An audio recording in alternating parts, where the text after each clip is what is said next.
ಮಕ್ಕಳೇ, ಫಂಕ್ಷನ್ಸ್ನಲ್ಲಿ ಇನ್ಇಕ್ವಾಲಿಟಿ ಮತ್ತು ಡೊಮೇನ್ ಬಗ್ಗೆ ಮಾತಾಡೋಣ. ಇದಕ್ಕಿಂತ ಮುಂಚೆ ನಾನು ಇನ್ಇಕ್ವಾಲಿಟೀಸಿಂದ ಹೇಗೆ ಸಾಲ್ವ್ ಮಾಡೋದೆಲ್ಲ ಹೇಳಿದ್ದೆ. ಇವಾಗ ಇನ್ಇಕ್ವಾಲಿಟಿ ಡೊಮೇನ್ ಮತ್ತು ರೇಂಜ್ ಹುಡುಕೋದು ಹೇಳ್ತಿದ್ದೇನೆ.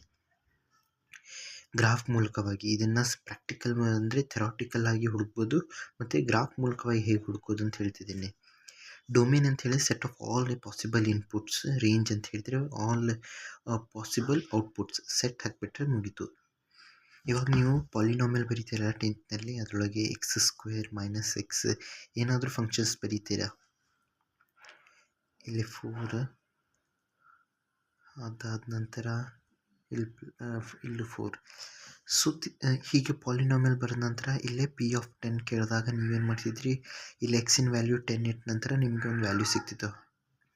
ಓಕೆ, ಆ ವ್ಯಾಲ್ಯೂನ ನಾವೇನಂತೇವೆ, ಇದನ್ನು ವ್ಯಾಲ್ಯೂನ ಇನ್ಪುಟ್ ಅಂತೇವಲ್ಲ, ಅದೇ ಇನ್ಪುಟ್ನ ಎಕ್ಸ್ ವ್ಯಾಲ್ಯೂನ ನಾವೇನಂತೇವೆ, ಡೊಮೇನ್ ಅಂತೇವೆ. ಇಲ್ಲಿ ಏನು ಇದನ್ನು ಸಾಲ್ವ್ ಮಾಡಿದ ನಂತರ ಇಲ್ಲಿ ಏನು ವ್ಯಾಲ್ಯೂ ಬರುತ್ತಲ್ಲ ಅದನ್ನು ರೇಂಜ್ ಅಂತೇವೆ. I think you got it.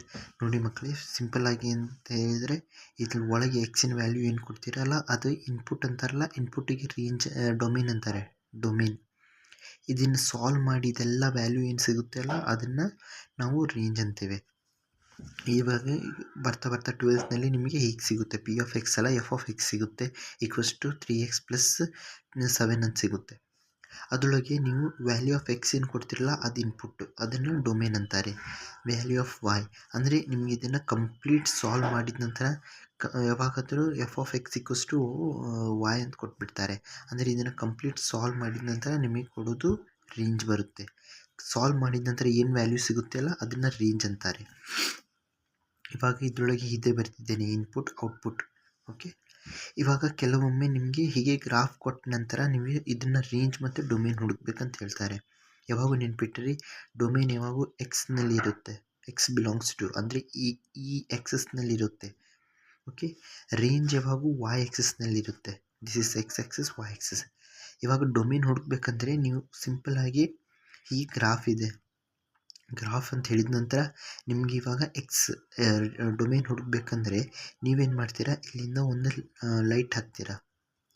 Light ಹಾಕಿದ ನಂತರ ನೆರಳು ಶ್ಯಾಡೋ ಏನು ಬೀಳುತ್ತಲ್ಲ, ಈ ಪೆನ್ನಿನ ಶ್ಯಾಡೋ ಇಲ್ಲಿ ಬುಕ್ ಮೇಲೆ ಬೀಳ್ತಿದೆಯಲ್ಲ, ಅದೇ ರೀತಿಯಲ್ಲಿ ನೆರಳು ಹಾಕಿದ ನಂತರ ಈ ಗ್ರಾಫ್ ಮೇಲೆ ಒಂದು ನೆರಳು ಒಂದು ಬೆಳಕು ಹಾಕಿದರೆ ಇಲ್ಲಿ ಶ್ಯಾಡೋ ಬೀಳುತ್ತೆ, ನೆರಳು ಬೀಳುತ್ತೆ.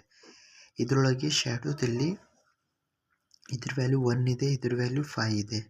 ನಾನು ಹೇಳ್ತಿದ್ದೇನೆ 1,5. ಸೊ ಇದು ಎಷ್ಟು ರೀಸನ್ ನೋಡಿ. ಮತ್ತು ಇಲ್ಲೇ ಡಾರ್ಕ್ ಇದೆಯಲ್ಲ, ಡಾರ್ಕ್ಗೋಸ್ಕರ ಇದೇನಾಗುತ್ತೆ, ಡಾರ್ಕ್ ಆಗುತ್ತೆ ಅಂತ ಹೇಳಿದರೆ 1 ಮತ್ತು 5 ಇನ್ಕ್ಲೂಡೆಡ್ ಇದೆ. ಓಕೆ, ಇನ್ಕ್ಲೂಡ್ ಅಂತ ಹೇಳಿದರೆ ಅದು ಬೌಂಡ್ರಿ ಲೆವೆಲ್ಸ್ ಇನ್ಕ್ಲೂಡ್ ಆಗಿರುತ್ತೆ. ಎಕ್ಸ್ಕ್ಲೂಡ್ ಅಂತ ಹೇಳಿದರೆ ಈ ವಿಡಿಯೋದಲ್ಲಿ ಈ ಎಕ್ಸಾಂಪಲ್ದಲ್ಲಿ ಹೇಳ್ತೇನೆ. ಇವಾಗ ರೇಂಜ್ ಹುಡುಕ್ಬೇಕಂತ ಹೇಳಿದರೆ ಈ ಸೈಡ್ದಲ್ಲಿ ಬೆಳಕು ಹಾಕಿದರೆ, ಮ್ಯಾಕ್ಸ್ನಲ್ಲಿ ಬೆಳಕಂತ ಏನೂ ಇರಲ್ಲ ಇದನ್ನು ಫಂಕ್ಷನ್ಸ್ನಲ್ಲಿ, ನಾನು ಹಾಗೆ ಹೇಳ್ತಿದ್ದೇನೆ. ಈ ಕಡೆಯಿಂದ ಬೆಳಕು ಹಾಕಿದ ನಂತರ ನಿಮ್ಮದೇನಾಗುತ್ತೆ, ಈ ಸೈಡ್ ಇಲ್ಲೆರಡು ನೆರಳು ಬೀಳುತ್ತೆ. ನೆರಳು ಬಿದ್ದ ಕೂಡಲೇ ಇಲ್ಲಿ ಬರುತ್ತೆ 10, ಅದು 0,10 ಆಗುತ್ತೆ, ಇಲ್ಲೂ 1,0 ಆಗುತ್ತೆ. ನಾನು ಅದನ್ನೇನು ಹೇಳ್ತಿಲ್ಲ, ಈ 10 ಅಂತ ಇರುತ್ತೆ, ಇಲ್ಲಿ 1 ಇದೆ, ಸೊ 1. ಸೊ ಇಲ್ಲಿ ಎರಡು ಸೈಡ್ ಇನ್ಕ್ಲೂಡೆಡ್ ಇದೆ, ಸೊ ಇಟ್ 1 and 10. ಯಾವಾಗೂ ಲೋಯೆಸ್ಟ್ ಪಾರ್ಟ್ ಗ್ರಾಫ್ನಲ್ಲಿ ಯಾವಾಗೂ ಲೋಯೆಸ್ಟ್ ಪಾರ್ಟ್ ತಗೋಬೇಕು. ಓಕೆ, ಲೋಯೆಸ್ಟ್ ಪಾರ್ಟ್ ಮತ್ತು highest part in the case of range. And ಇಲ್ಲಿ ನೋಡಿದಾಗ ಲೆಫ್ಟ್ ಸೈಡ್ ಯಾವುದಿರುತ್ತೆ ಅಲ್ಲ, ಮ್ಯಾಕ್ಸಿಮಮ್ ಯಾವುದಿರುತ್ತೆ, ಇಲ್ಲಿ ಲೆಫ್ಟ್ ಸೈಡ್ 1 ಪಾಯಿಂಟ್ ಇರುತ್ತೆ, ರೈಟ್ ಸೈಡ್ 1 ಪಾಯಿಂಟ್ ಇರುತ್ತೆ, ಅದನ್ನು ಡೊಮೇನಲ್ಲಿ ತೊಗೋಬೋದು. ಇವಾಗ ಇದರೊಳಗೆ ನೋಡಿ, ಇವಾಗ ನೀವು ಒಂದು ಕಡೆಯಿಂದ ಬೆಳಕು ಹಾಕಿದ ನಂತರ ಇಲ್ಲಿ ಬೆಳಕು ಹಾಕಿದರೆ ಇದರದ್ದು ಇಲ್ಲಿ ಬರುತ್ತೆ. ಆಮೇಲೆ ಇಲ್ಲಿ ಬೆಳಕು ಹಾಕಿದ ನಂತರ, ಯಾಕೆಂದರೆ ಇಲ್ಲಿ ಮಿಡಲ್ದಲ್ಲಿ ಗ್ರಾಫ್ ಮುರಿದಿದೆ, ಇಟ್ ಈಸ್ ಜಸ್ಟ್ ಇಲ್ಲೊಂದು ಪಾರ್ಟ್ ಇದೆ, ಇಲ್ಲೊಂದು ಪಾರ್ಟ್ ಇದೆ, ಇದು ಒಂದೊಂದು ತುಕಡ ಅಂದರೆ ಒಂದು ಪೀಸ್ ಆಗಿ ಬಿದ್ದಿದೆ ಫಂಕ್ಷನ್ನಲ್ಲಿ. ಸೊ ಇಲ್ಲೊಂದು ಬರುತ್ತೆ, ಇಲ್ಲೊಂದು ಬರುತ್ತೆ. ಬೇಸಿಕ್ಲಿ ಇಲ್ಲೇನಾಗುತ್ತೆ, ಹಾಲೋ ಬರುತ್ತೆ, ಇಲ್ಲಿ ಡಾರ್ಕ್ ಬರುತ್ತೆ, ಯಾಕೆಂದರೆ ಇಲ್ಲಿ ಹಾಲೋ ಇದೆ. ಹಾಲೋ ಅಂತ ಹೇಳಿದರೆ ಇನ್ಕ್ಲೂಡ್ ಮಾಡಬಾರ್ದು. ಓಕೆ, ಇದನ್ನು ನಾನು ರೇಂಜ್ದಲ್ಲಿ ಹೇಳ್ತಿದ್ದೀನಿ. ಇವಾಗ ರೇಂಜ್ ಅಂತ ಹೇಳಿದ ನಂತರ ಇಲ್ಲೇ ಹಾಲೋ ಆಗುತ್ತೆ, ಇಲ್ಲೇ ಡಾರ್ಕ್ ಆಗುತ್ತೆ. So this number is 1 and this number is B is 3 4 ಇದೆ. 3 4 ಅಂತ ಹೇಳಿದರೆ 4 ಬರುತ್ತೆ. ಈ ನಂಬರ್ಸ್ ತೊಗೊತಿದ್ದೇನೆ. ಓಕೆ, ಅದಾದ ನಂತರ ಡಿನಲ್ಲಿ 12 ಬರುತ್ತೆ, 4ನಲ್ಲಿ 17 ಬರುತ್ತೆ. ಯಾವುದು ಕೆಳಗಿದೆಯಲ್ಲ ಅದನ್ನು ತೊಗೋಬೇಕು. ಓಕೆ, ಯಾವಾಗ ಉಲ್ಟಾ ತಿಲ್ಟಾ ಮಾಡಬೇಡಿ. ಮತ್ತೆ ಇಲ್ಲಿ ಎಕ್ಸ್ನಲ್ಲಿ ಫಸ್ಟಿಗೆ ಕಲಿಸಲಿಲ್ಲ, ಅದಕ್ಕೆ ನಾನು ವಾಯಲ್ಲಿ ಕಲಿಸಿದ್ದೇನೆ. ಓಕೆ, ಇದನ್ನು ಕೆಳಗಿರೋ ಪಾರ್ಟ್ನ ಫಸ್ಟ್ ತೊಗೊಳ್ಳಿ. ಇಲ್ಲಿ 12 ಇದೆ, ಇಲ್ಲಿ 17 ಇದೆ. ಸೊ y ಬಿಲಾಂಗ್ಸ್ ಟು ಇಲ್ಲಿ ಹಾಲೋ ಇದೆಯಲ್ಲ, ಅದಕ್ಕೋಸ್ಕರ ಇದೇನಾಗುತ್ತೆ 1,4. ಮತ್ತು ಇಲ್ಲಿ ಕಂಪ್ಲೀಟ್ ಇದೆ. ಇದನ್ನು ಗ್ರಾಫ್ನ ಕಂಪ್ಲೀಟಾಗಿ ನಾನು ಬೇರೆ ಪೇಜ್ನಲ್ಲಿ ಮಾಡ್ತಿದ್ದೇನೆ. ಇದನ್ನು ಒಂದರಲ್ಲಿ ಮಾಡಬೇಕಾಗಿದೆ ನನಗೆ. 1, ಈಗ ಒಂದು ನಂಬರ್ ಲೈನ್ನಲ್ಲಿ ಹೀಗಿದೆ 1,4. ಸೊ ಇಲ್ಲಿ ಹಾಲೋ ಇದ್ದರೆ ಅದೇನಾಗುತ್ತೆ ಕಾಮನ್ ಬ್ರ್ಯಾಕೆಟ್. ಇದು ಇನ್ಕ್ಲೂಡೆಡ್ ಇದೆಯಲ್ಲ, ಹೀಗೆ ಬರುತ್ತೆ. ಸೊ ಯೂನಿಯನ್ ಬರುತ್ತೆ ನೆಕ್ಸ್ಟ್, ಯಾಕಂದರೆ ಇಲ್ಲಿ ಮಿಡಲ್ ಪಾರ್ಟ್ ಮಿಸ್ ಆಗಿದೆ. ಅದರ ನಂತರ 12 ಮತ್ತು 17 ಎರಡೂ ಕಂಬೈನ್ ಇದೆ. ಸೊ 12 ಮತ್ತು 17 ಕಂಬೈನ್ ಅಂತ ಹೇಳಿದರೆ ಇದನ್ನು ನಾನು ಸ್ಕ್ವೇರ್ ಬ್ರ್ಯಾಕೆಟ್ ಹಾಕ್ತಿದ್ದೇನೆ. ಅಂದರೆ all points are including boundary points 12 ಮತ್ತು 17 ತೊಗೋಬೇಕು. ಇವಾಗ ರೇಂಜ್ ಡೊಮೇನ್ನಲ್ಲಿ ಬರೋಣ. ಡೊಮೇನ್ದಲ್ಲಿ ನೋಡಿದಾಗ ಇಲ್ಲಿ ಇದ್ರ ಪಾಯಿಂಟ್ನಲ್ಲಿ 1 ಬರುತ್ತೆ, ಈ ನಂಬರ್ ಇಲ್ಲಿ ಬರುತ್ತೆ. ಓಕೆ, ಅದಾದ ನಂತರ ಇದ್ರ ನಂಬರ್ ಇಲ್ಲಿ ಬರುತ್ತೆ. So it is 3. ಇಲ್ಲೇನಾಗುತ್ತೆ 1 3 ಯೂನಿಯನ್. ಇದನ್ನು ನೆನ್ಪಿಟ್ಟರೆ ಇದು ತುಂಬ ಇಂಪಾರ್ಟೆಂಟ್. ಸ್ಕ್ವೇರ್ ಬ್ರ್ಯಾಕೆಟ್ಸ್ ಮತ್ತು ಹೇಳ್ತೀನಿ ನೋಡಿ. ಕಾಮನ್ ಬ್ರ್ಯಾಕೆಟ್ ಅಂತ ಹೇಳಿದರೆ ಬೌಂಡ್ರಿ ಪಾಯಿಂಟ್ಸ್ ಎಕ್ಸ್ಕ್ಲೂಡ್ ಆಗಿರುತ್ತೆ. 2 ಮತ್ತು 3 ಇತ್ತಂದರೆ 2 ಮತ್ತು 3 ಎಕ್ಸ್ಕ್ಲೂಡ್ ಆಗಿರುತ್ತೆ. ಎಕ್ಸ್ಕ್ಲೂಡ್ ಅಂದರೆ ಅದನ್ನು ತೊಗೊಳ್ಳಲ್ಲ. ಅದೇ 2, 3 ಹೀಗಿತ್ತಂದರೆ ಇನ್ಕ್ಲೂಡ್ ಆಗುತ್ತೆ. ಅದನ್ನು 2 ಮತ್ತು 3 ಎರಡೂ ಇನ್ಕ್ಲೂಡ್ ಆಗಿರುತ್ತೆ.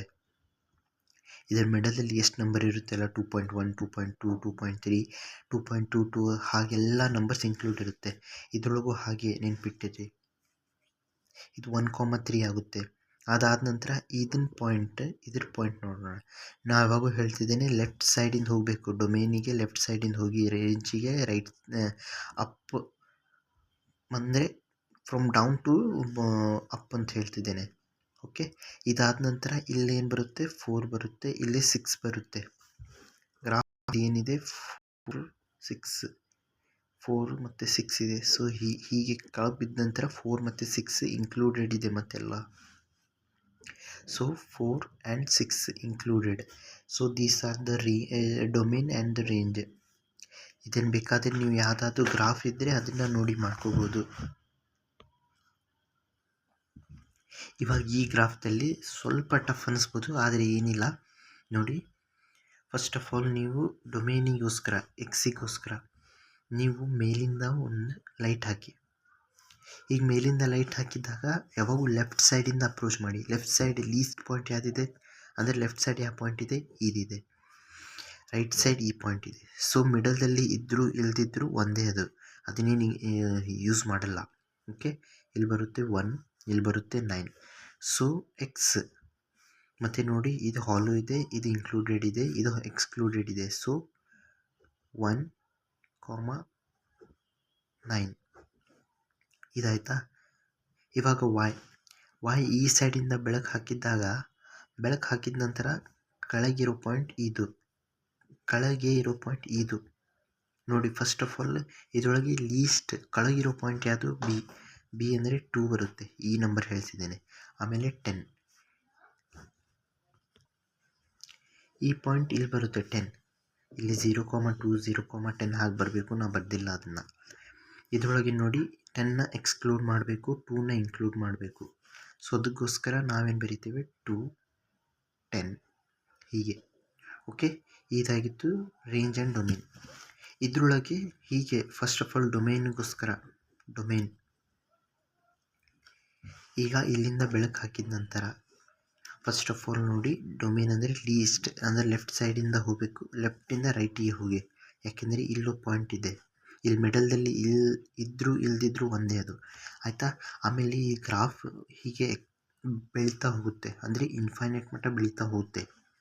ಸೊ ಡೊಮೇನ್ದಲ್ಲಿ ಎಕ್ಸ್ ಬಿಲಾಂಗ್ಸ್ ಟು ಇಲ್ಲೇನು ಪಾಯಿಂಟ್ ಇದೆ ಎಕ್ಸಿಂದ 1 ಇದೆ -1, ಸೊ -1. ಇಲ್ಲಿ ಡಾರ್ಕ್ ಇದೆ, ಸೊ ಸ್ಕ್ವೇರ್ ಬ್ರ್ಯಾಕೆಟ್ ಕಾಮ. ಈ ಗ್ರಾಫ್ ಏನು ಮಾಡುತ್ತೆ, ಇಲ್ಲಿಂದ ಸ್ಟಾರ್ಟ್ ಆಗಿ ಇಲ್ಲಿ ಮಟ್ಟ ಹೋಗ್ತಾ ಇರುತ್ತೆ. ಇವಾಗ ಏನಾದರೂ ಗ್ರಾಫ್ ಇನ್ನೂ ಬೆಳೀತಾ ಹೋದರೆ, ಇವಾಗ ಕೆಲವೊಮ್ಮೆ ಗ್ರಾಫ್ ಏನಾಗುತ್ತೆ ಬೆಳೀತಾ ಹೋಗುತ್ತೆ, ಅಂದರೆ ಅದನ್ನು ಡೊಮೇನ್ದಲ್ಲಿ ನಮಗೆ ಎಕ್ಸ್ಪ್ಲೇನ್ ಮಾಡೋಕ್ಕಾಗಲ್ಲ. ಸೊ ಇದು ಬೆಳೀತಾ ಹೋದರೆ ನಾವೇನು ಮಾಡ್ತೀವಿ, ಇನ್ಫೈನೈಟ್ ಅಂತ ಹಾಕಿಬಿಡುತ್ತೆ. ಆದರೆ ಇನ್ಫೈನೈಟ್ ಅಂತ ಹೇಳಿದರೆ ಕಾಮನ್ ಬ್ರ್ಯಾಕೆಟ್, ಹೀಗೆ ಒಂದು ಕಾಮನ್ ಬ್ರ್ಯಾಕೆಟ್ ಹಾಕಿದರೆ, ಏಕೆಂದರೆ ಅದನ್ನು ಇನ್ಕ್ಲೂಡ್ ಮಾಡೋಕ್ಕಾಗಲ್ಲ.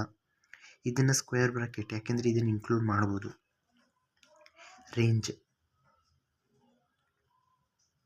y ಬಿಲಾಂಗ್ಸ್ ಟು ಇವಾಗ ಈ ಸೈಡಿಂದ ಬೆಳಕು ಹಾಕಿದ್ದಾಗ ನೋಡಿ ಲೀಸ್ಟ್ ಪಾಯಿಂಟ್ ಇದಿದೆ, ಸೊ ಇಟ್ ಈಸ್ -1. ಈ ನಂಬರ್ ಹೇಳ್ತಿದ್ದೇನೆ, ಇದರೊಳಗೆ ಈ ನಂಬರ್ ಇಲ್ಲಿ ಬಂದಿದೆ. ಓಕೆ, ಸೊ ಇದು -1. ಮತ್ತು ಈ ಗ್ರಾಫ್ ಬೆಳೀತಾ ಹೋಗುತ್ತೆ ಅಲ್ಲ, ಇಲ್ಲಿಂದ ರೀಜನ್ ಇಷ್ಟು ಕವರ್ ಆಗುತ್ತೆ, ಇದಿಷ್ಟು ರೀಜನ್ ಕವರ್ ಆಗುತ್ತೆ. So it is -1 and infinity. Okay, ಇದು ತಿಳಿಲಿಲ್ಲ ಅಂದರೆ ದಯವಿಟ್ಟು ಕಮೆಂಟ್ ಮಾಡಿ, ನಾನು ತಿಳಿಸ್ತೇನೆ. ಇನ್ನೊಂದು ವಿಡಿಯೋ ಮಾಡ್ತೀನಿ ಬೇಕಂದರೆ. So thanks for watching. Like ಮತ್ತು ಸಬ್ಸ್ಕ್ರೈಬ್ ಮಾಡಿ.